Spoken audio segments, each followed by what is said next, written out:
दंडोत प्रणाम मंडळी. आज आपण श्रीचक्र स्वामी चरणांकित स्थान असलेले श्री क्षेत्र वरखेड, तालुका नेवासा, जिल्हा अहिल्यानगर येथील घटसिद्धनाथाचे मंदिर आणि येथील घटसिद्धनाथाची लीला काय आहे ते बघणार आहोत. तसेच येथून थोड्याच अंतरावर असलेले ब्राह्मणी स्थान आणि ह्या ब्राह्मणी स्थानाची काय लीला आहे याचीही माहिती घेणार आहोत. त्यामुळे भाविकांनो, हा व्हिडिओ शेवटपर्यंत बघा.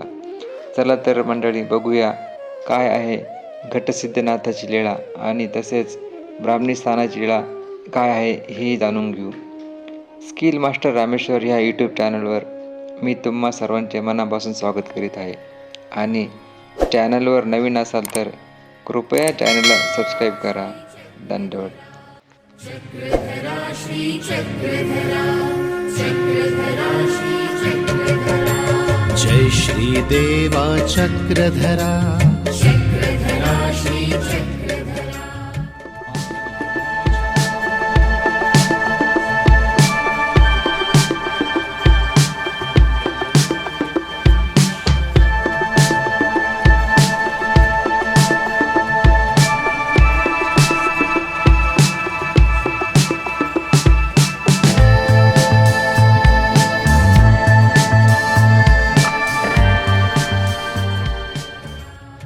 सर्वज्ञ आणि भक्तगण जेव्हा घटसिद्धनाथाच्या ह्या मंदिरात येतात तेव्हा स्वामी ह्या मंदिरातील लिंग आणि त्याच्या आजूबाजूची दगडे बघून आपल्या भक्तांना श्रद्धा आणि भाव ह्याविषयी निरूपण करतात.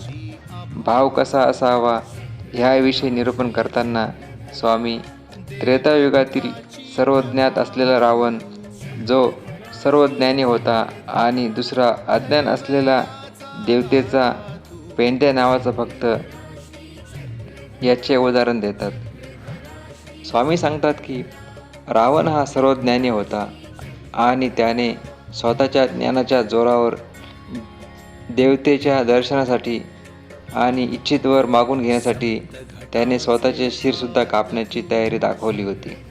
दुसरीकडे अज्ञात असलेला पेंड्याचा भाव आणि देवतेने घेतलेली त्याची परीक्षा, त्यात तो कसा पास झाला हे सांगताना स्वामी म्हणतात की पेंड्या हा देवतेचा भक्त असल्याने तो तेथील सिद्धनाथाच्या लिंगाला नियमित रोज फुले व्हायचा. पेंड्या हा अज्ञानी होता, पण त्याचा भाव हा भोळा होता. त्याने ठरवले होते की माझ्याकडे काही नाही, पैसा नाही, द्रव्य नाही, पण मी रोज काही ना काही वाहीन आणि भक्ती करीन. म्हणून नित्यनियमाने तो लिंगावर फुले व्हायचा. पेंड्याची ही भक्ती बघून देवतेने त्याची परीक्षा घेण्याचे ठरवले आणि देवतेने येथील सर्व झाडांची फुले गायब केली. फुले नाही म्हणून पेंड्याने त्या दिवशी झाडाची पाने ही फुले समजून वाहिली. दुसऱ्या दिवशी देवतेने झाडाची पाने सुद्धा गायब केली. मग पेंड्याने त्या दिवशी आजूबाजूची दगडगोटे धुवून घेतली आणि तीच लिंगावरती फुले समजून वाहिली. नंतर देवतेने येथील दगडगोटेसुद्धा गायब केले. मग पेंड्याने एक मोठी दगडी शिळाच लिंगासमोर वाहिली. पेंड्याचा भाव हा अतिशय तीव्र होता, म्हणून तो मोठमोठे दगडही वाहू लागला. स्वामींनी ही दगडे दाखवून भक्तांना सांगितले की भाव कसा असावा. ह्या ठिकाणची दुसरी लीळा अशी आहे की दुसऱ्या दिवशी स्वामींनी येथील घटसिद्धनाथाच्या लिंगाला विडा वाहिला. स्वामींनी ज्या 5 लिंगांना विडा वाहिला त्यापैकी हे एक घटसिद्धनाथाचे लिंग. स्वामींनी त्र्यंबकेश्वर, विज्ञानेश्वर, नांदूर मधमेश्वर, घटसिद्धनाथ आणि अंबिनाथ ह्या 5 लिंगांच्या ठिकाणी विडा वाहिला. त्यापैकी नांदूर मधमेश्वर येथील लिंगाला स्वामींनी उपाध्यायांमार्फत विडा वाहिला असल्यामुळे त्या लिंगाला स्वामींचा स्पर्श झालेला नाही, म्हणून तेथील लिंग हे नमस्कारी नाही.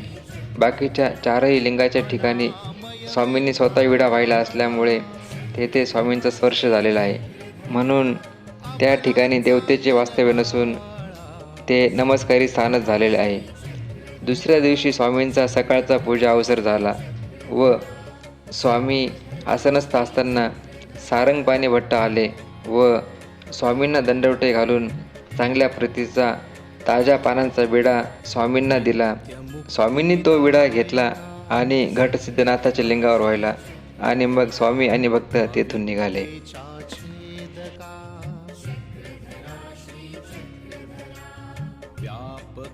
आता आपण ब्राह्मणी या स्थानाची लीळा बघूया. हे स्थान सिद्धनाथाच्या स्थानापासून अगदी थोड्या अंतरावर आहे. सौदानाचा दानी तू ब्राह्मणी हे सारंग पाणी भटांचे गाव होते आणि अनिराज व्यासांचे वडील होते. अनिराज व्यास हे कमी दिवसांचे जन्माला आले असल्या कारणाने त्यांचे डोळे उघडत नव्हते. मग स्वामींनीच त्यावर कृपादृष्टी टाकून त्यांना दृष्टी दिली. सारंग पाणी भटांनी दुसऱ्या भेटीच्या वेळी स्वामींना आग्रह करून ब्राह्मणी येथे बोलवले आणि म्हणाले, माझ्या कुटुंबाला दर्शन द्यावे. स्वामींनी त्यांची विनंती मान्य केल्यावर त्यांना खूप आनंद झाला. भटांनी गुढी उभारून सडा रांगोळी काढून फुलहारांनी स्वामींचे स्वागत केले आणि स्वामींचा पूजा अवसर उपहार वेळा अवसर केला. भाविकांनो, ही लीळा सांगून आजच्या व्हिडिओत येथेच थांबूया आणि पुन्हा भेटूया पुढील व्हिडिओत अशीच एक श्री चक्रस्वामी यांची लीळा घेऊन. तोपर्यंत दंडवत. जाता जाता एक विनंती भाविकांनो, व्हिडिओ आवडल्यास लाईक करा, काही सूचना असतील कमेंटमध्ये सांगा आणि अशाच नवीन लीळा ऐकण्यासाठी चॅनलला सबस्क्राईब करा. दंडवत प्रणाम. अनुसरणा साधदे उत्तमाचा उत्तम तू गीतेचा पुरुषोत्तम तू